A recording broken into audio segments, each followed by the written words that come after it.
All right, welcome in. Late Kick is live. It is Sunday night, October 10th, the year of our Lord 2021. Jam-packed, almost to the point of being loaded. We're coming off what I am affectionately referring to as the greatest Saturday in the history of my life. And if you're a college football fan and you had access to a television yesterday, or you were fortunate/blessed enough to be at one of these games in person like we were, sporting a sunburn as evidence no less, they'll be talking about this one for a long time. I am a firm believer. Director Colin and I could leave right now and start a documentary firm.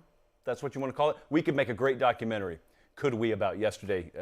From start to finish, from dawn until dusk. Incredible football all over the place. I mean, what would you do if you went and bought 5 or 6 lottery tickets and they all hit? That's what we felt like yesterday. I'm going to have full reaction as usual on Sunday. It's Rapid Reaction Sunday. We were at Oklahoma, Texas. I'll talk more about it in a second. I have a lot of things to say about that. Alabama goes down at the hands of Texas A&M. I was on a plane watching that last night, which in and of itself is a pretty unique experience. Some of you know what it's like to be in a large public setting when Alabama loses a game. Doesn't happen very often. I don't know what that's like because I'm normally at the biggest games when they actually have a shot at losing, and I wasn't last night. So that was an experience for your boy. We will talk about that. I've got a ton of games to discuss. Also, we have got the Renaissance Tour Week 7 to reveal in just a second, and I don't necessarily know that we're going the direction a lot of you think we're going to go. In fact, over the next 2 weeks, not to give anything away, except that's what we do on the Sunday night show, we may be going different routes than you think we're going to go. Got some early best bets tonight. As I said, we're going to show you in just a second where the Renaissance Tour is headed in Week 7. Also, and I can't stress this enough, I know some of you are on Twitter and you don't do Instagram. I know some of you are on Instagram and you don't do Twitter. There are reasons to be on both, even if it's just starting a burner account so you can follow our show at Late Kick Josh. But I would strongly encourage you, if you've ever been on the fence about opening an Instagram account, do it just so you can watch what I put on there yesterday. In fact, all the games I go to and all the behind-the-scenes stuff that I shoot for you, I put it up in the story. Of course, you can watch that for 24 hours. But then I archive it, and I put it as its own little story highlight. You see it right there. There's a whole line of them for every game that I've been to. Go check out the story highlight from yesterday. I cannot stress in strong enough terms how perfectly we were positioned on the field for so many of those big plays. It was touchdown after touchdown after touchdown. And I don't know how, but we just ended up being right there in front of like every single one of them virtually. Also got some good FaceTime with Bevo yesterday, so you're going to want to go check that out. Incredible. Turn the sound all the way up. Don't do it around anyone else. Just go experience it for yourself. At Late Kick Josh, that's where you want to be. Okay, so I had a great time in Dallas. I'm going to talk a lot about that in just a second. Also, if you are starting to get used to the flow of things, you know, on the Late Kick Extra podcast on Tuesday morning, I'll go in really great detail that we don't have time to do on the Sunday night show about all that we experienced. And boy, did I have some experiences. Even the day before the game, last night, it was a chore and a half to get out of Dallas. Some of our employees are still in Dallas, stuck there until tomorrow because of things totally outside of our control. So that's the world of aviation for you. But wow, what a weekend. Okay, so before I get to breaking down this next weekend, and before we certainly look back on this past weekend, I want to ask you, where would you go? If you ran the Renaissance Tour, where would you go this Saturday? Because we got game day going to Athens. I think SEC Nation is going to Athens. For the record, we did strike a last-minute truce with College Game Day. They did reach over the aisle. Herbie, to his credit, Kirk Herbstreit, put out a very, very strong endorsement of the show. And so with that, there were no late kick signs on game day. And I was standing behind the set when they moved it in the stadium yesterday, so I myself was positioned to where we could have gone full-on torpedo mode, but we did not. But having said that, all the action's headed to Athens Saturday. So where would you head for the Renaissance Tour? And I was looking earlier today because I kind of put that out, and I was asking, where would you go?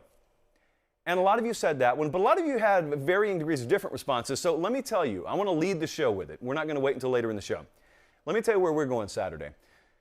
We can go ahead and roll it, in fact, if we want to. So the line on the Georgia-Kentucky game is 23, Colin, 24 and a half.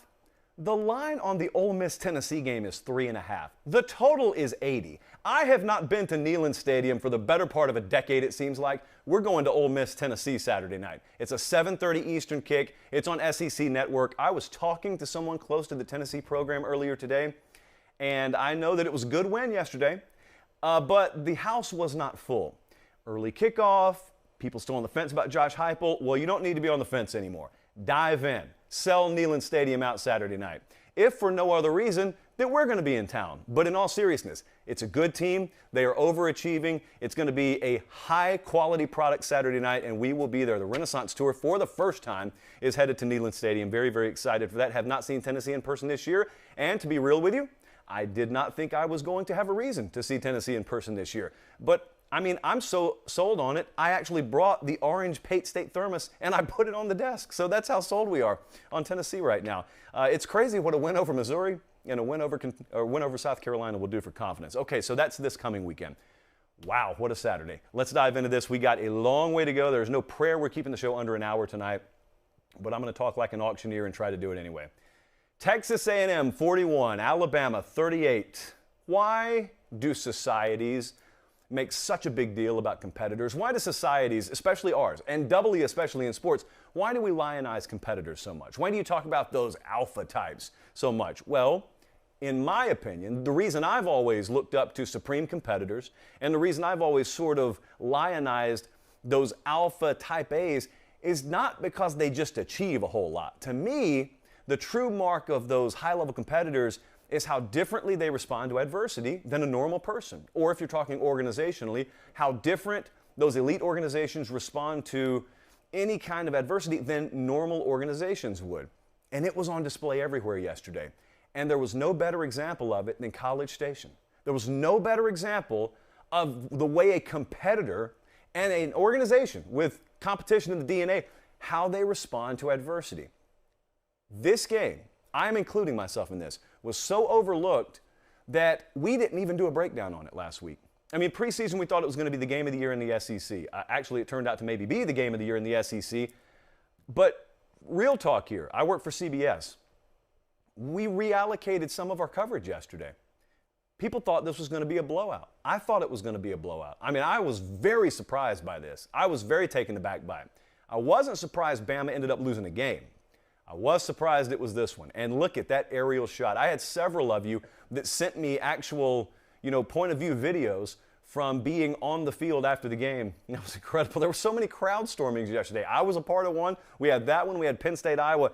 But man, what a job by Jimbo Fisher. That's the first thing I want to start with. Everyone wants to talk about why Bama lost, and we can do that. But part of the reason they lost is because they got beat. There was a team that played better than them. They got beat. I don't care if they didn't get outgained. I don't care about all that stuff.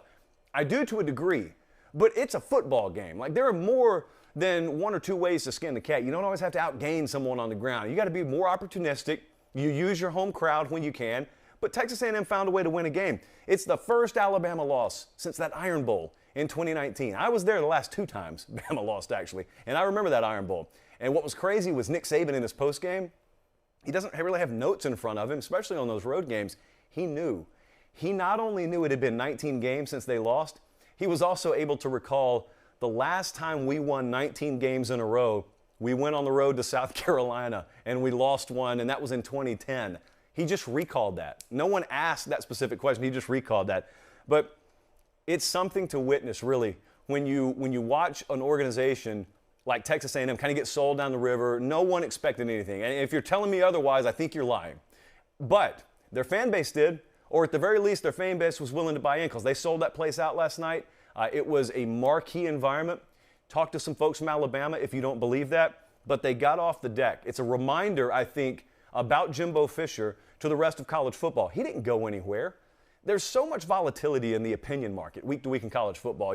The beginning of a season, Jimbo Fisher's a quarterback whisperer. You got your starting quarterback go down. Zach Calzada doesn't immediately light the world on fire and insert himself into the Heisman conversation. So therefore, Jimbo Fisher's kind of overrated as a quarterback whisperer. Well, now what is he? Because 3 weeks into the Zach Calzada era, did he look like the quarterback last night you saw a couple of weeks ago against Arkansas? Or for that matter, the Mississippi State game? He didn't to me. And it's not just happenstance. It's not just luck. I mean, there were some things that broke Texas A&M's way last night. But Jimbo Fisher got really detailed in the postgame. And I really don't even think he emphasized enough how hard that staff had to work. Number one, to get their team where it needed to be mentally, but to get Zach Calzada as a quarterback to be where he needed to be. And Jimbo Fisher broke it down in a way that only Jimbo Fisher can.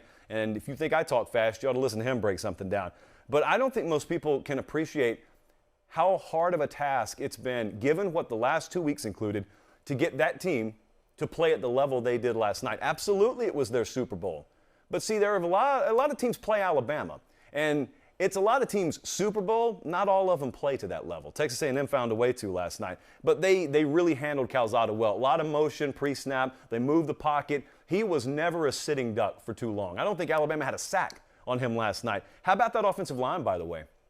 Texas A&M's offensive line is supposed to be the reason that they were ultimately going to sputter and then fall, and it has not been an offensive line to write home about much this year. But last night, they gave up 4 tackles for loss, no sacks, 1 penalty. A lot of quick passes, a lot of motions, a lot of stuff to get Zach Calzada in a position to make plays. And then on that point, it's on his shoulders, and he made plays. This is how Alabama loses, though. I mean, this is the formula. Unless it's just one of those freak occurrences, and I say freak in a sense that statistically it's an anomaly, like the 2018 title game against Clemson. They got beat like 44-16 or something like that. Outside of that kind of game, this is the way it happens. If you're going to beat Alabama, you got to drop some balls in a bucket that only your guys can catch. You got to have some turnover things go your way. But it's a hot quarterback, and it's a Super Bowl performance. And that's what we got from Texas A&M last night. But I think it surprised a lot of people, and it surprised me too. Saban had a good comment post-game. You know, he talked a lot this week, and it wasn't made a great big deal of because no one believed this could happen. But he is keenly aware, because he's dealt with this for years, that a team's record or their ranking doesn't mean anything if they play you at a top 10 level on any given day. And a team that has enough talent, and Texas A&M certainly does, is capable of putting together a top 10 caliber performance on any given day. It doesn't matter if they have 2 losses or 4 losses. The fact is, you're not dealing with the 4-loss caliber team. You're dealing with a team that's playing out of its mind right now. The scoreboard doesn't care that Texas A&M had lost a couple of games. Scoreboard only cares about that day. And last night, like, A&M did things they didn't do, obviously, the past 2 weeks. But the vulnerabilities Alabama showed are not in and of themselves shocking. What are we talking about here? We're talking about an ultra-young offensive team that has had its 2 worst performances in the 2 toughest road environments that they faced, at Florida, at Texas A&M. That's not shocking. It's shocking because you're not used to seeing Alabama lose or struggle in a win. But in and of itself, that's not shocking. I will say this, though. I think differently about Alabama today, I have found, than even a lot of the Bama fans out there do. Because I still look at Alabama and I say, yeah, that team can still win a national championship. The problem with gauging Alabama, as I've told you 100 times on this show, is people do not hold Bama to the same standard they hold the rest of the teams in college football to. In your mind, maybe not you, but in a lot of people's minds and their subconscious, they do not hold Bama to the standard that they hold the rest of the teams in America to. What they do is they compare Bama to past Bama teams. You look at this team, it's not as good as the 2020 team. And so what do you say in your mind? You say, I'm downgrading them. Well, Bama doesn't have to play the 2020 Bama team. Who they'll ultimately have to play in all likelihood is 2021 Georgia or 2021, Ohio State if they were to get into the playoffs or whatever. They can beat all those teams. I know, like, for instance, last week I got criticized because I told you neither Alabama nor Georgia are invincible teams. They're being presented as that, but they are not that. They're very good. They are the best in their class, but they are not invincible. Well, last night Bama went down. Now there's a crowd out there that is going to make bigger fools of themselves, and they're going to trap themselves into the corner of convincing themselves Georgia's invincible. Georgia's not either. Georgia could lose a game too. Just because they don't look like they can doesn't mean it can't happen, because they've got teams coming up on their schedule that you're looking at and you're saying, well, based on what I've seen from them, they can't beat Georgia. What if you don't get a performance on that given day that you've seen from them so far? So with Bama, yeah, they can still win things. I'm very interested to see what they do with their rotations moving forward, because I'll tell you what I don't think they can do. What I don't think they can do is win a national championship playing the same cats they're playing right now. They just brought in the highest rated recruiting class of all time. Not enough of those kids are playing, and some of them are good enough to. I'm not at practice every day. I'm giving you my slightly informed hunch that a lot of them are good enough to. And here's part B of that hunch. They got Mississippi State coming up, and then they're going to get to a bye week. I have an inclination to believe, coming out of that bye week, some of those younger guys in the secondary, some of those younger guys at receiver, you're going to end up seeing them. Some of those younger guys maybe in that linebacking core that you haven't heard a whole lot from so far this year, maybe even on the right side of the offensive line. I think you're going to see some of them. I don't think in good conscience that coaching staff, Nick Saban, obviously chief among them, can watch that film today and say those are the guys, to a man, that we're going to continue to go into battle with. I get loyalty. I completely understand when all things are equal, you go with the senior, or you go with at least the veteran, the guy who's got experience. I don't think all things are equal. I think some of their better players are younger players. I think they know that. There's no convenient time sometimes to make the switch, but this is the same guy who changed quarterbacks halftime of national title game. So, I mean, stands to reason. I think if that's true, if what I think is actually happening with that team, I think they're going to have to make some moves there. But I think they can still win a title. Every goal they have in front of them, it removes the margin for error. There is no guy better in this sport at using losses as ammunition than Nick Saban. Having said that, they have work to do. And I do believe a lot of you out there who have long been beating the drum about moving on from Pete Golding, I think you're going to get your wish after this season. So those are some takeaways, both on the negative and somewhat positive side. But this wasn't a Bama game. This was a Texas A&M game. Make no mistake about it. That was a Texas A&M game. And young teams struggle on the road. They only struggle if you take advantage of it. Texas A&M took advantage of it. But I told you last night I had a really weird situation watching this game. So after OU Texas, which I'm about to talk about in parade detail, I go to the airport, which is its own story. But I was on a flight last night watching this game because at least the Wi-Fi worked. But I was watching Alabama lose, and I don't know what that's like. A lot of people don't know what it's like to watch Bama lose. They rarely do. But what I'm telling you is anytime Bama loses, they're playing a really good team. And over the course of the last several years, if Bama's playing a really good team, I've been at the game. So I know on the field what it's like, but I don't know what it's like to be at a sports bar or a restaurant or on an airplane around other people in a social setting. But I was in it last night. Even on an airplane somewhere over Arkansas, you had a packed 737 and you had everyone's laptops open, including a flight attendant sitting next to me that was just en route to somewhere she had to work today. And she was freaked out of her mind. And the whole plane, I told Colin, watching Alabama lose in a social setting is like watching 4th of July fireworks. It just brings everyone together. It's really a crazy occurrence, and I don't see it enough. I had forgotten how polarizing that Alabama brand is nationally. It is truly a New York Yankees college football situation. Everyone on that plane ends up erupting, cheering, and they're all wearing headphones, so it's like if you weren't watching the game and all of a sudden people started cheering, I don't know what you could have thought was going on, but man, that was kind of weird. Very surreal. Couldn't have scripted it. It just happened that way. So I've got several more games to talk about. Hang tight. Man, what a day, though. Yesterday in Dallas. So I get there, and sure enough, wall to wall, for as far as the eye can see, of course, we're at the State Fair at Texas. So you've got the Academy tents all over the parade grounds. Some of them were for tailgating, and some of them were just for attractions. But I had people actually, for the first time, in person, coming up to me yesterday and talking about having purchased from Academy Sports because of the show. Now that is music to my ears. It's music to the ears of our friends at Academy Sports and Outdoors. Here's the whole premise. And this is the whole premise that I need to give you. There's nothing behind the scenes. We do not load this show up with sponsors. As you can see, if that were the case, this white cup on set would be replaced with someone's logo. I mean, what logo do we have up here, Colin? We got a logo we made up for a university we made up. And the college football playoff over there because they gave it to us for free. We don't slap a whole lot of stickers on this thing. There's one, and it's because they're loyal to us, they're really good to us, and we love the relationship with them, and we believe in what they do. Otherwise, we wouldn't let them on the show. Academy Sports and Outdoors, though, has everything that you need. I see you guys every Saturday. I know what you're out there with. I know what you throw around at the tailgate before the game. I know what you have on your back. I know what you're grilling that food on. I know what you're hiding under to hide from the sun or the rain. It's all at Academy Sports and Outdoors. And so continue to live your life exactly how you are.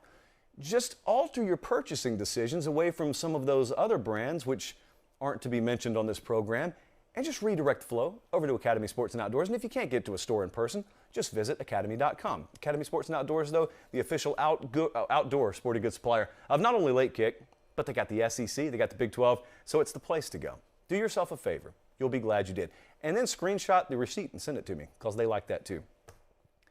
I have to take a couple of deep breaths before I talk about the next game. Thank you all, by the way, for being in the live chat. Sometimes I don't look over at the screen. So, hey, guys, I waved at you, but you can see that clearly. Wow, what do I say? Okay, so let's just dive into it. Oklahoma beats Texas in an all-time classic Red River shootout yesterday, 55-48. I caved a little bit. I got to tell you, I was doing pre- and post-game hits on CBS Sports HQ, and I called it the Red River Showdown.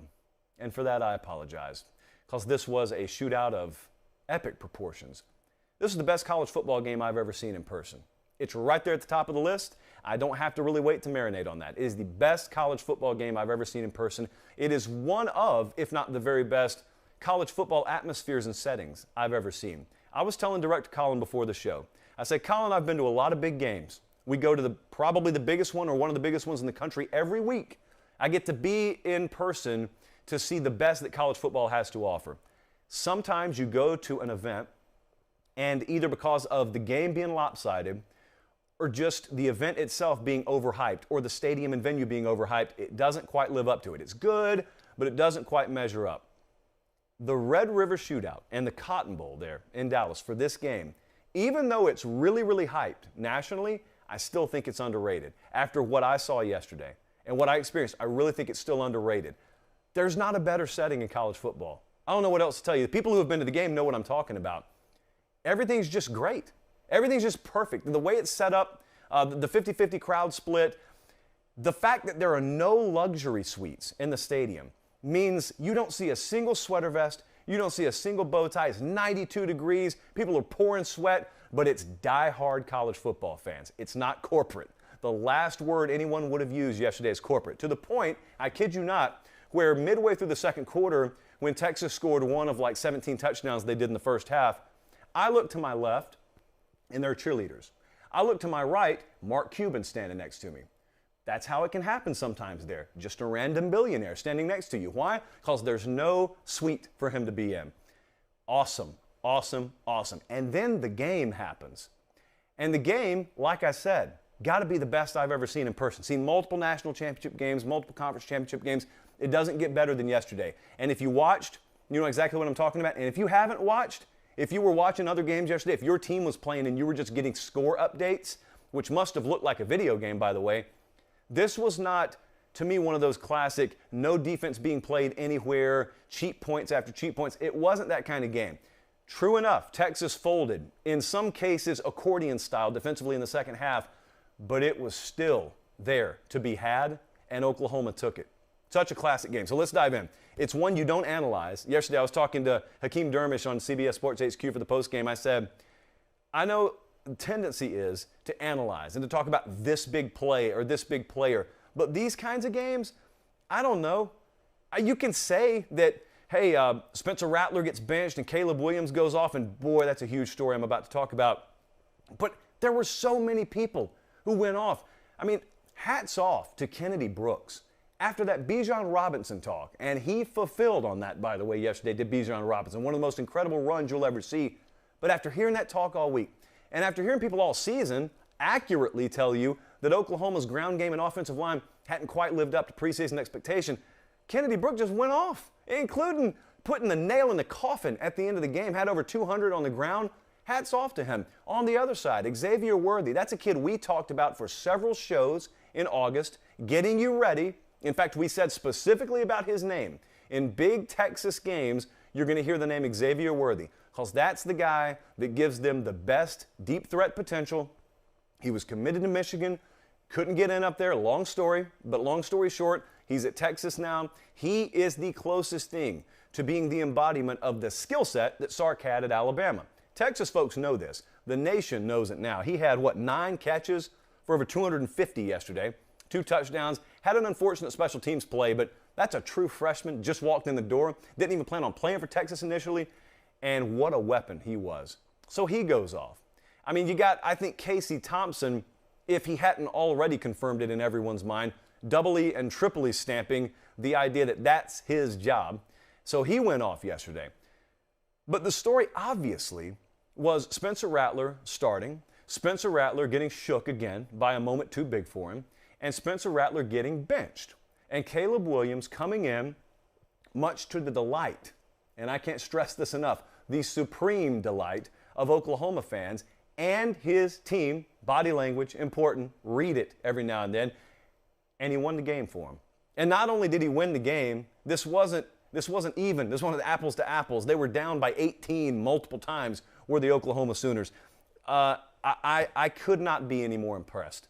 And so there are a lot of things, a lot of different ways you can go with this, but I think the thing to take away is, to me, this is an entirely new Oklahoma team now. Make no mistake, when you have that kind of confluence of events happen, when you come all the way back in a game of this magnitude, when you've played close games before this year that may have given your organization reason to doubt itself internally a little bit, and then you get down to the degree they were and you come back and you do it with your backup quarterback, who absolutely is now the nucleus of your program and the starter moving forward, or at least he better be, and then a team that is very talented realizes what it's capable of, you might as well have flipped a switch.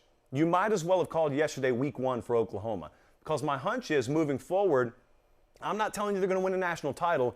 I'm telling you the new version of Oklahoma, the team you'll see moving forward, is going to be a whole lot more likely to fulfill on that immense preseason expectation, number 1 hype, than the version we had seen so far.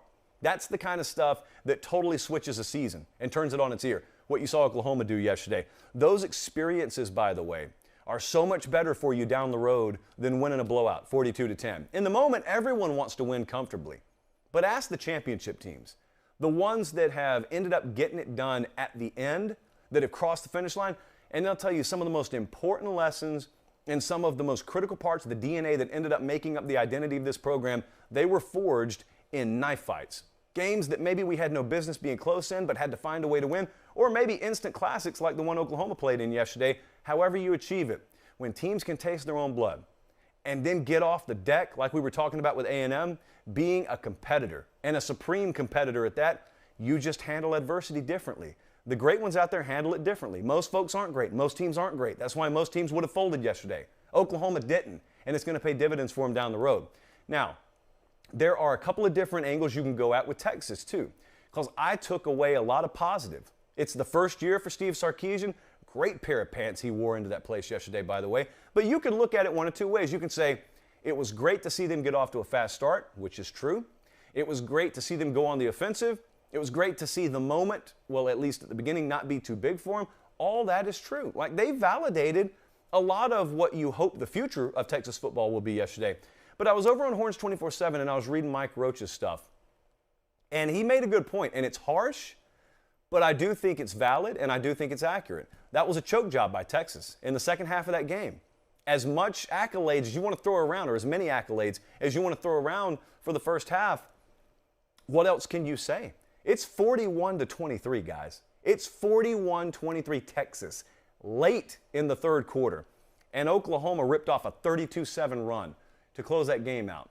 And there are a lot of different points of blame. To me, I didn't hear Bijan Robinson's name called nearly enough in the second half for my taste. Their drive chart, Texas second half drives, 3 plays, 8 plays, 3 plays, 3 plays, 6 plays, 6 plays. 32-7. That's how that happens in the second half. And so what do you make of it? Moving forward, what does it mean? Well, I think what it means is there are some good pieces there. The concept is good, like the philosophy is good. Sark doesn't have all the players he needs yet, but to me, the net result is it's a bitter pill to swallow, but I think it really gives you a ton of juice in recruiting for Texas to go out and say, listen, it's year 1, okay? And that team over there that we narrowly got beat by, that's a team that a lot of people think can win a title. They've got a several-year head start on us. We led them. And the difference is in the second half, if I'm in the living room of a recruit, I'm telling that kid, they had more guys like you than we had. We showed you how we can start. You are the kind of kid that can help us finish. And we're going to get a lot of them just like you. That's what I do with it. That's how I packaged that game up yesterday. Because there's a lot to be proud of. There's a lot to be aggravated about. And, you know, the greatest coaching staffs out there, they can harness both, really. They can harness both. Now, the question is going to be, for Oklahoma, you know, they've got, so let's talk Texas since the schedule's up. Texas played OU. They get no bye week. They've got Oklahoma State. Oklahoma State off a bye week, by the way, this week. That's going to be a tough game. Going to be a really tough game. Oklahoma State's undefeated, by the way. Texas incurs their second loss. It's going to be very tough. How do you get your kids back? How do you get your team back? I'm not a big fan of that scheduling dynamic, to be blatantly honest with you. I don't think the Big 12 cares, but I'm not a big fan of that. But for Oklahoma, I think they got TCU this week. They're an 11.5-point favorite at last check. If I'm right, and if that switch has been flipped, you will see a different Oklahoma team. In fact, if I'm right and I wanted to put my money where my mouth is, I would start betting blindly on Oklahoma minus down the stretch, because their spreads in the second half of the season are going to be based on the team they've been so far. If I'm right and they're going to be the team they've been so far plus a bunch, then it stands to reason they should cover these numbers and get some margin on these teams. I'll be really interested to watch that. But what a game. Best college football game I've seen in person. Cannot speak highly enough about the experience and the atmosphere there. I'm going to talk more about that on the Tuesday morning podcast. Okay, let's close the chapter right there, and let's open a new one. I also had a very interesting experience yesterday with Penn State and Iowa. Penn State was up 17-3. That's about the time I'm leaving the Cotton Bowl yesterday. So I go to the airport, and right before I'm going to board a flight, I see the end. And I see a 20 spot on the board for Penn State, and I see 23 on the board for Iowa. I don't know how it happened. I'm sitting there thinking to myself, 17-3, all they got to do is, they could take knees the rest of the day. Iowa shouldn't be able to catch up and overtake that, but they did. And so, man, Iowa. Every now and then you get one of those teams, and it's like there could be a million stars in the sky, but if you looked up from their campus, you would only see one, because every one of those stars is aligned. And that's exactly what's happening with Iowa right now. Don't apologize for it. Don't feel bad about it. I saw some folks criticizing Iowa fans for storming the field. Let me give our Iowa folks a little advice. Number one, don't listen to me, because I've clearly been off on Iowa this year. But number two, don't pay any mind to what anyone else thinks about the way that you support your program and the way that you feel about your program. Look at this scene. If you're listening on podcast, I want you to imagine about 70,000 people clad in yellow and black on a field after a game. That's what it's all about. Don't apologize for it. The only reason people are a little salty about it is because they themselves can't be in that position. So good for Iowa. Celebrate. When's the last time it felt like this? Chris Hassel and company. When's the last time you felt like this? Lifetimes ago. That's the answer. So absolutely celebrate it.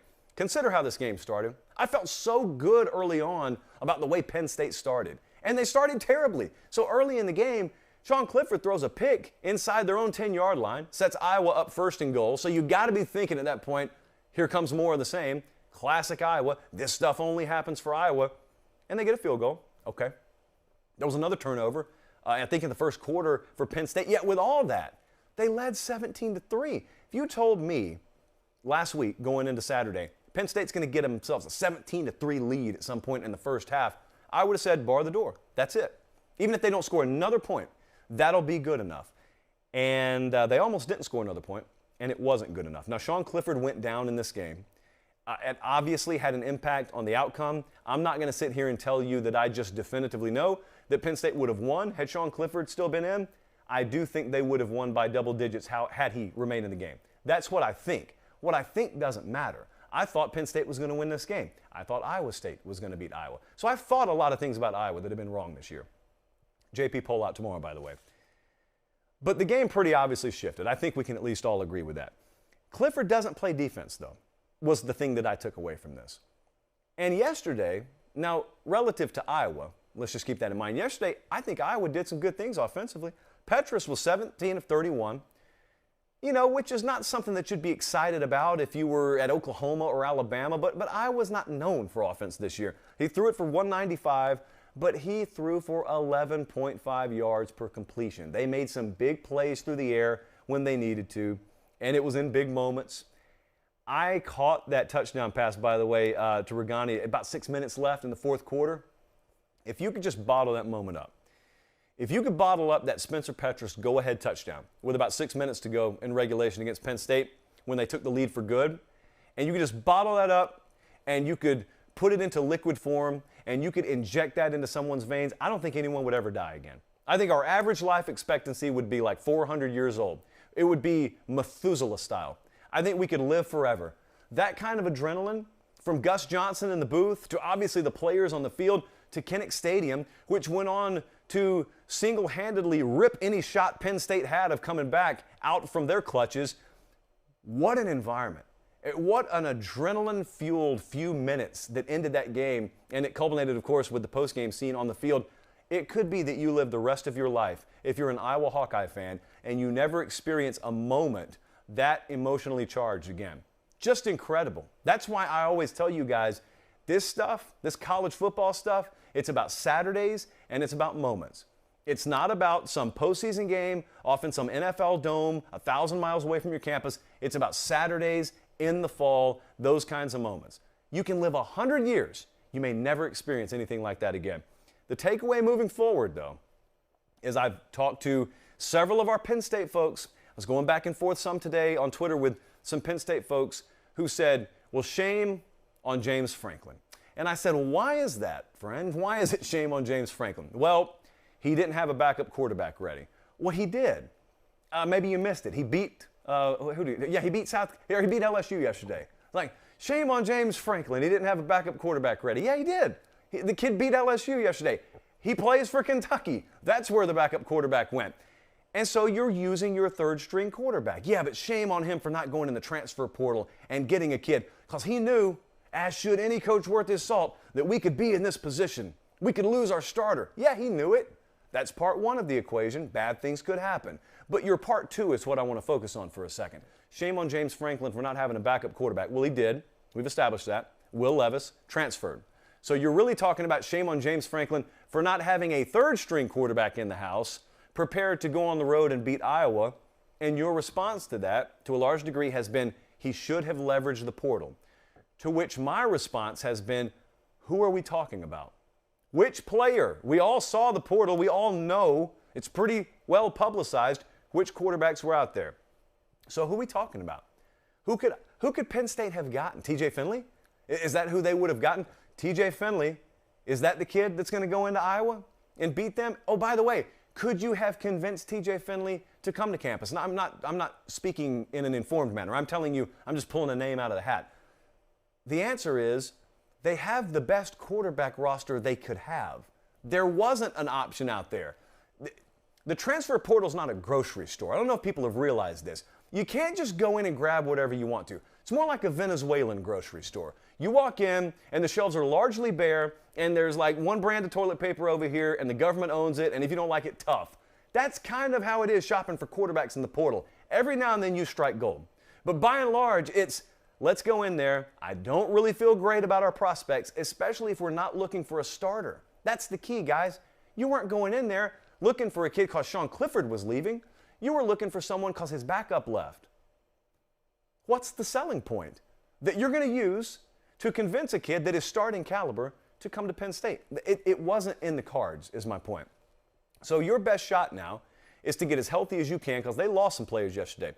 Get as healthy as you can in this bye week. Penn State can absolutely still accomplish every goal they have set out in front of them. There are no unbeatens in this sport this year. I was talking to someone earlier today about this. Sometimes it takes a while for us to shake the years past. 2019 LSU conditioned you. 2020 Alabama conditioned you. And it conditioned you to think, as soon as any other team out there shows even the slightest hint of vulnerability, not even to mention a loss, throw them on the scrap heap. Because we think you have to be so good to win a title that if you dare lose a game, there's no way you're capable of it. This is not 2019. There is not a Joe Burrow-led LSU team out there. There is not a 2020 Bama out there this year. The team that's going to end up winning a title, or the teams that are going to be there at the end, are the ones that respond the best to tasting their own blood, oftentimes in the form of a loss. All Penn State did yesterday was lose a game. If you had 1 through 10 on a grease board in their locker room, their goals for 2021, none of them got erased, short of going undefeated, short of beating Iowa. None of them got erased yesterday. And for all you know, they may see them again. Who knows? No one knows how the season's going to play out. It's a challenge right now. They got to buy at the perfect time. They got to get Sean Clifford back. Don't have an update on him right now, but Penn State still has it to do. Iowa, however, they are now undefeated still. They are cruising right along still, but as I have continued to tell you in the odds-making community, for whatever that's worth to you at this point, they are not going to view this undefeated as they would most undefeateds. And the case in point is this week's spread. Purdue is not a good team. They are coming to Iowa. Iowa opened as like an 11 or 11.5 point favorite. I mean, that's the way it is right now with Iowa. Doesn't matter. Keep winning games. Doesn't matter. I got several more games to get to. Okay, so yesterday there were some really, really big-time games in a lot of conferences that kind of got masked because of what was going on and just the insanity that was going on nationally.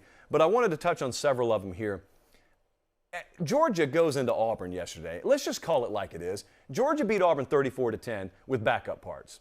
That's how good Georgia is right now. Not invincible, but really good. Probably going to be our number one in the country tomorrow. I think it's pretty safe to say on the JP poll. But they suffocated Auburn in Jordan-Hare Stadium, which historically has been a really hard place to play for them. And they do it with backup parts. JT Daniels is not available. Don't care. Just throw Stetson Bennett at him. Jermaine Burton, not available. That's all right. Ladd McConkey will just go off. Had 5 catches, 135 yards, touchdown. Doesn't matter. They had Kenny McIntosh out yesterday. Doesn't matter. You know why? Because we can play defense. Auburn put 10 on the board yesterday, and there were some people mildly surprised they scored 10. So, yeah, that's where Georgia is right now. Their schedule is what it is. What I'm excited to see, and I don't know if I would tell you if you're a fan of these teams to be excited, but what I will be excited to see is as you look at their future schedule, they got Kentucky this week. I don't like Kentucky's chances. So much so that we're not going to the game. We chose an alternate game. But that's why they play the game, so we'll see. But after that, they do play Tennessee, which can at least complete a forward pass or two on you. They do play Florida. You have never seen a team in Super Bowl mode more than Florida will be for Georgia.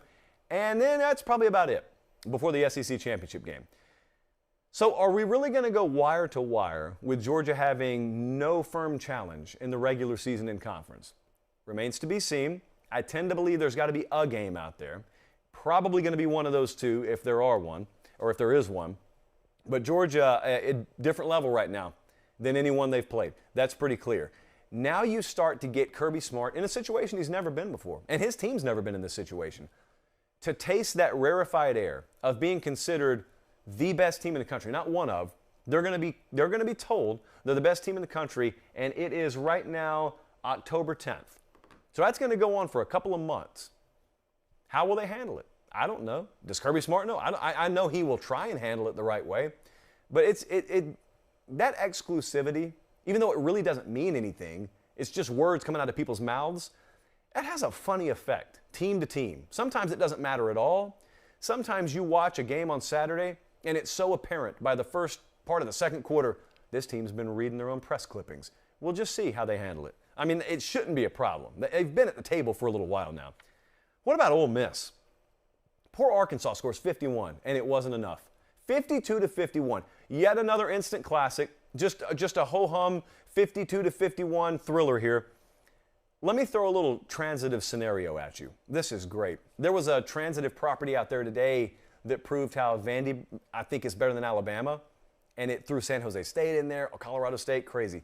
In fact, I'm going to try and look that up for you before the end of the show. I know who tweeted it out, and I'm going to try and look it up for you before the end of the show. Okay, we'll see. Anyway, how about this for you? So follow me here, because it's a very tangled spider web.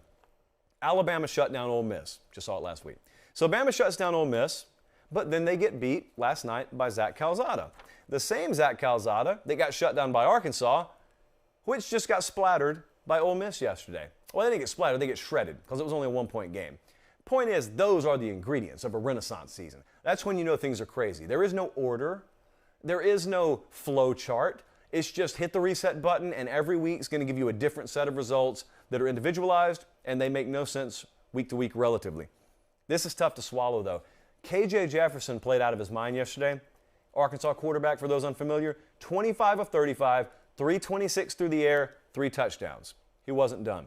Then on the ground, he had 85 yards and another 3 touchdowns. So he had 6 by himself, and they lost because Lane Kiffin and the Ole Miss Rebels, as sure as they couldn't run it against Alabama, chugged for 324 on the ground yesterday. And that is Ole Miss at their best. Yeah, they can throw the ball, but they run it. And when they are achieving at their highest level, that's what they're doing. They're running off chunk play after chunk play on you. Ole Miss travels to Tennessee Saturday. It is a primetime game. We are going to be there. And Ole Miss is favored by 3.5 on the road in Neyland Stadium. Enjoy. Huge get for SEC Network. I don't know how you guys pulled that. Huge get. Kentucky makes relatively easy work, in fact, suspiciously easy work of LSU, 42-21. Now here's the good news. I am not wholly negative with LSU. They ran for 147 yards yesterday, which for LSU is like running to Egypt. That's the good news. The bad news is they gave up 330 on the ground, and that is good for 7.3 yards per carry for Kentucky. And if you're running it for 7.3 yards per carry, you don't really have to do a whole lot of other things. You can just keep doing that one thing that's working over and over for you. I think someone could probably stand to call Bill O'Brien at Alabama and tell him that when they get down in the red zone, couldn't they? This is the first 6-0 start for Kentucky since 1950. What were you doing in 1950? Colin? Anyone? No. Most of you weren't here. First 6-0 start since 1950. LSU lost Keyshawn Boutte. We don't have an update on that. A lot of guys with varying degree of injury are probably going to start opting out of the season for LSU. I'll leave that there. I think we all know what's going on with that. But I am not sure this changed anything. You're looking at the SEC East standings. I mean, for Kentucky now. I'm talking about for LSU. For Kentucky, it changes a lot. I mean, it's sitting there tied for first. You can call them second if you want to. They're tied for first, and we'll obviously solve that this Saturday when they play in Athens against Georgia. But for LSU, I think a lot of folks thought last night, well, if they lose, this is it. No, it was it before they lost. As we told you, if they would have won last night, it would have still been it. Got news for you. Having said that, there was some thought out there that if last night were to just totally go off the rails and it was 42-0 at halftime, that maybe Woodward and company, maybe they make a move down there. Well, yeah, 42-21 is nothing to write home about, but it could have been a lot worse, I guess is the best thing we can say. So it doesn't look like, keep refreshing my feed over here, doesn't look like anything's going to happen with Ed Orgeron today, but I feel like that's fairly inevitable. I really do wonder, I was talking with someone on the phone today, I really do wonder how much support Ed Orgeron has at LSU behind the scenes. There's always someone. Now, it is an overwhelming supermajority down there that are rooting for, again, what I think is inevitable at this point. But there's always someone. I just wonder if there are, and if there are, how many? And that's an open-ended question. Anyone wants to answer, feel free. Also, Tennessee, I wanted to touch on them right quick. They beat South Carolina 45-20. Tennessee is obliterating people in the first half over the last couple of weeks. Listen to this number. I think it was Wes Rucker that put this out on Vols 24/7. So Tennessee's played Missouri on the road and then South Carolina last couple of weeks. They have scored 83 combined first half points in those games. So that doesn't leave much to the imagination of what the rest of the game holds. Josh Heupel, to his credit, he's not in a breaking in period. He is not in a feeling out period. He's not easing his way into anything. Josh Heupel walked up to the birthday party and screamed cannonball. And that's Tennessee right now. They are full throttle, and you may beat them 62-35, but they're going to hang 35 on you. And the last couple of weeks, it's been the inverse. It's been Tennessee pulling away. I want to ask you a question that we cannot answer right now. How do you think the SEC East stacks up behind Georgia? Do you think it's as simple as looking at the league standings? Do you think Kentucky is the second best team in the East? Do you think it's Florida? Well, I want to ask you, where does Tennessee rank? Let's power rate the SEC East. And not just now, but where will it be, let's say 4 weeks from now? Because Tennessee's got a stretch coming up. They play Ole Miss Saturday. They got to play on the road at Bama. Got to do it every year. They go to Kentucky, and they go against Georgia. So they got some tough games coming up, but I'm fascinated by that game at Kentucky. I think Tennessee could end up being the third best team in the East. I don't know what Florida's going to do the rest of the way, but Florida already played Kentucky and made easy work of them, or played Tennessee and made easy work of them. So I am very interested whether this is a new gear being hit by Tennessee or whether it's just them getting fat on inferior competition. We'll see, at least to some degree, Saturday against Ole Miss. So that's a little trip around the SEC, but obviously outside the SEC, there were some big games yesterday, in addition to what we've already talked about. How about Michigan? This 32-29 win in Lincoln, Nebraska, which was on someone's radar and off someone's radar. It depends on who you are, but it's a brutal loss for Nebraska. They've come a long way. I really think this since week one. This is a much better team than we saw lose to Illinois. Their past 3 losses to Oklahoma, Michigan State, and Michigan have come by a combined 13 points. That is brutal. You feel like you're the whole so close yet so far away deal. But that's a credit to Scott Frost. Depending on your stature, you don't always have to win to show improvement. They have showed improvement in losses, significant improvement, I would say. Michigan faced some new things here yesterday. To talk about the winning team for a second, they had not trailed and they had not thrown an interception. Like, they did some things at the least opportune time in front of like 87,000 fans yesterday that made it really difficult to operate. They did some things. Nebraska did some things offensively, but Michigan still overcame it. I think Harbaugh said something post-game like, we would just not be denied. Well, good. Good. Sounds a little cliche, but good, because that's exactly what it should be for Michigan. It's an excellent night for the defensive line last night. Also, I think their offense is rounding into a little bit more balanced version that could pay better dividends for you down the road. That formula they were using earlier in the season was going to end up hitting a brick wall. And so Cade McNamara, they made some plays yesterday, and it's really good. So now they have a secondary pitch they can use. So Michigan wins 32-29, and it continues to set up what at this point look like almost inevitable Titanic showdowns down the road. I'm going to talk about Michigan State in a second, but I mean, we're getting closer and closer to a world where those two meet undefeated. That's only a couple of weeks away. I think October 30th is when they play. There's a game off the radar here. I got to talk about it for a couple of minutes. You know, Florida State beat North Carolina by double digits yesterday? Say that 5 times fast. And then call yourself in August and tell your August self that 5 times fast. North Carolina goes down 35-25 at the hands of Florida State. I don't know what to make of North Carolina. That's got to be the most disappointing team in the country. And they haven't lost their starting quarterback for the year or anything like that. That would be one explainer. Mac Brown, after their game yesterday, he said, paraphrasing of course, he said something to the degree of, well, I guess this shows that all of the preseason predictions and pundits, you guys blew it, which is true. That's my line. I use it all the time. So shame on Mac Brown for stealing my line. One of my pet peeves is everyone gets to issue rankings, and then when the teams don't live up to your rankings, you get to call them overrated, even though you did the rating. Well, Mac Brown took that tone yesterday. Here's the problem. Obviously they were overrated. I think people had reason to rate North Carolina high. They didn't put them top 5, but you had 21 starters coming back from a team that went to the Orange Bowl last year, including a future NFL quarterback, or at least that's what he was sold to us as, in Sam Howell. And they're not asking you to go beat Clemson, Mac. I mean, we're talking about Georgia Tech. We're talking about yesterday Florida State, which it's not, I don't think that's a Herculean task to expect this team to be able to accomplish. And yet they've fallen short. Florida State went on a 35-7 run in this game. The Florida State Seminoles went on a 35-7 run to close it out. Mike Norvell, I'm going to give him credit. I know he's got his doubters and detractors. I think he's very realistic about where they are. Behind the scenes, but out in front too. I think he's very realistic. He has not come down there and preached, we're about to win a title.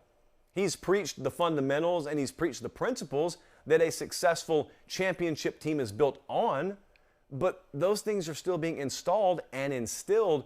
I think that's the reason that a lot of folks down there have been willing to give him some space. Maybe the message boards don't, maybe talk radio doesn't, but I think the people who matter have taken a healthy inventory and listened to his inventory, and when he tells them it's going to take a couple of years, they're going to give him a couple of years. So all that talk in the preseason about, well, what if it really bottoms out? Is there a point of no return? No, not this year, there's not. Down the road there will be. But good for Mike Norvell. His message has been consistent. Now, I'll say this. A lot of people know the right things to say. Can you put into practice 1 to 85, what you preach? That's the hard part. The hard part is putting that in the minds of a bunch of other people. I hope he can. Remains to be seen, but at the very least, big credit, because this is, again, it's a team that could lie down, and they're not doing that. And in fact, the team that has no business doing it, North Carolina's kind of doing it a little bit more than Florida State is. So good for Mike Norvell, good for Florida State. Notre Dame won another game by a field goal, 32-29. They go into Virginia Tech, and credit Notre Dame, because this was not an easy bounce back for them either. But they beat the Hokies 32-29. The direct quote from Brian Kelly after this game was, "We're stringing this together as best we can," which is not exactly something that leaves me brimming with confidence about the rest of the season. But listen, these wins, you cannot take them away. And they've had several games like this now. You can't take the wins away. So congratulations, because I don't know if you guys missed it. Some of you probably did because of all the other craziness going on. That place was on fire last night. Lane Stadium was on fire. When Notre Dame comes in there, you don't get many cracks at them in your building. So everyone circles that one. So it was wild. And they played multiple quarterbacks. I mean, Jack Cohn starts the game. Then he gets benched for Tyler Buckner, who's probably the future of Notre Dame as a true freshman. And then Buckner needs to be relieved, and Jack Cohn comes back in, and all he did was win the game for him. And afterwards, Brian Kelly issues the aforementioned quote of, well, we're stringing this together as best we can. Look, they're squeezing everything they can out of this year's team, and credit to them for doing it. This is not a team that is quite to the caliber of the last couple that they've had, but I'll tell you what this does do, because they played a whole bunch of young kids yesterday. They did what Bama's about to have to do, I think, to maximize their potential. They played some of their young kids, and Tyler Buckner at quarterback was among them. And so, yeah, you get whatever you can out of 2021, but I guarantee there's going to come a week in 2022 where you're watching it, and those same young kids that got their feet wet yesterday and an extremely hard place to play are going to be making plays for you next year on a more consistent basis, and you're going to say, man, I'm glad they got snaps last year. Man, I'm glad they got their feet wet last year. Man, I'm glad we're not having to break him in this year. It'll pay itself off down the road. But this was a good win for them. Michigan State won again, and it wasn't as close as that point spread indicated it would be. Michigan State was favored by about 5 to 6 points over Rutgers. They won 31-13. It's time to start taking them a little bit more seriously if you haven't been already. They're still undefeated, but here's why you need to start taking them a little more seriously. Let me give you an example. So Jalen Naylor yesterday had 5 receptions for 221 yards. Obviously, that's a pretty good average per catch. He had 3 touchdowns.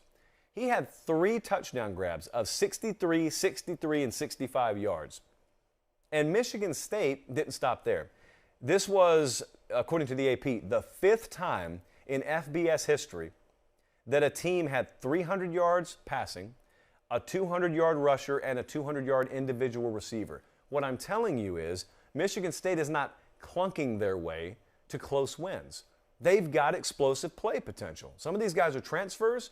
There was no program in major college football that went harder in the transfer market, or at least there were few that went as hard as Michigan State did this past year, because they weren't building for 5 years down the road. Mel Tucker wanted to win now. They're winning now. And what it does is it widens their margin for error. Like Michigan State right now, they don't have to go in and play razor tight every time, or else they'll lose, 21-19. You make plays like they can. Kenneth Walker, one of the best backs in the sport right now. Naylor, like guys like that, I don't think a lot of America knows about quite yet. You may know about Kenneth Walker, but I don't think a lot of people know Michigan State is starting to develop that explosive play potential. That's going to be big. Right now, they've got a dangerous game this week. Okay, so I want you to get ready for this. Indiana is a team you've already sold down the river, and you've sold all your stock in Indiana. Well, Indiana, what'd they do yesterday? Anyone remember? They didn't do anything. They went home to see mom. They were off. They had a bye. Whatever you see from Indiana this Saturday will probably be the game of the year performance from them. And Michigan State is going to their house.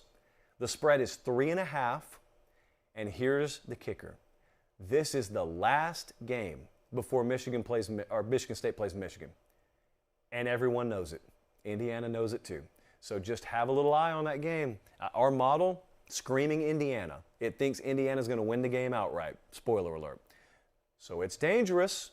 But again, you got some explosive play potential about yourself. Michael Penix, who knows what his status is with Indiana, you can win every game you play. Well, to a certain extent. You're going to give yourself a lot better opportunity to do it.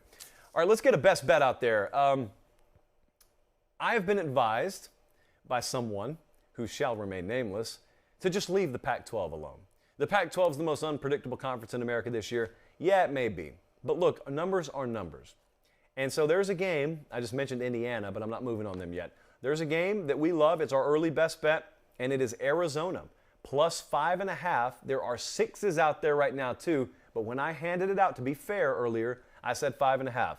So our first best bet on the Ramen Noodle Express for this week is Arizona. Plus 5.5. They're on the road at Colorado. And again, if you're waiting until tonight to move on that, it actually is out there at 6 at some places. So that's where we are. I think we're going to have some serious movement before Tuesday. So be sure you're following on Twitter and Instagram at LateKickJosh. I got to tell you something. So that's me. I'm done with the show now. I got to tell you something. I'm going to tell the entire story Tuesday. This weekend was both one of the greatest weekends in college football that I've experienced and one of the worst weekends in terms of travel. I could not get a rental car because Dallas was out. The entire city of Dallas, it might as well be an island you can't get off of right now. I know people who are still stuck there. So there are no rental cars in Dallas. Oh well, man has faced tougher challenges. So I flew into Austin. Beautiful city, right? So I flew in Friday, and I'm going to drive up to Dallas Friday night. Like, this is fine, Colin, right? So there I am, puttering along a little bit faster than I should have been going, but certainly within the realm of what those cars can handle. And there goes the entire sidewall of my tire. When I say the tire blew, I do not mean I ran over a nail. I mean the entire sidewall of the tire blew to the point where there's a hole big enough in it you can stick your arm in. And I don't even care how much you work out. Your arm would go in the hole on the side of that tire. I am on I-35 North. It is Waco, Texas. It is the middle of the night. And there's not a light to be found. I don't know if you know this about Waco, but it gets really dark there at night. Suspiciously dark. I would say darker maybe than it should have been. And so there I am. I got a suitcase on the side of I-35. The iJosh is propped up on the suitcase with the flashlight on, and I am changing a rental car tire. Now I got lucky because there was a spare tire in the rental car. A lot of times, as you guys know who travel a lot, they don't normally have rentals with spare tires. So I get it changed. But I didn't end up having it the worst because, as I told you, Southwest has like a quarter to half of its flights canceled right now. So last night, I am in the Southwest terminal at Dallas Love. There are like 2 people in the security line to get in the airport. It was a ghost town. It was very weird because it's easy to get in. I go in like 2 seconds. But then you get in the terminal and it's wall to wall. There are people in there that are asleep on the ground, and I figure, I didn't see any thunderstorms. Maybe there's bad weather somewhere. Nope, no bad weather. There are some extenuating circumstances, and that's as far as I'll go because someone's going to politicize this. But there's some things happening in the aviation world right now that have caused a lot of people to not show up for work. There were 2 flights that got out of that place last night. One of them went to New Orleans, and the other one came to Nashville, Tennessee. And so I waved goodbye as I took off from Dallas to several people I know still there. As we speak tonight, they're still there. Won't get out of there at least until tomorrow. I talked to a couple who deserve a ton of praise. Number one, because they're getting married on a Sunday in the fall. And number 2, they were at serious risk of not making it to their own wedding. And so I hope they made it. I was talking to the guy and the girl last night. I hope they made it. But either way, bless you for not scheduling a Saturday wedding. Can you imagine? There are people out there suffering, guys. And by suffering, I mean there were people at weddings yesterday when all this stuff was going on in college football. So if you got to witness it, consider yourself among the blessed and the wise. Maybe not in that order. Thank you so much for watching. Make sure you're following on Twitter and Instagram at LateKickJosh. Thank you so much to Director Colin and our entire crew in both Fort Lauderdale and Connecticut. I'm Josh Pate. Have yourselves a great start to the week, and God bless.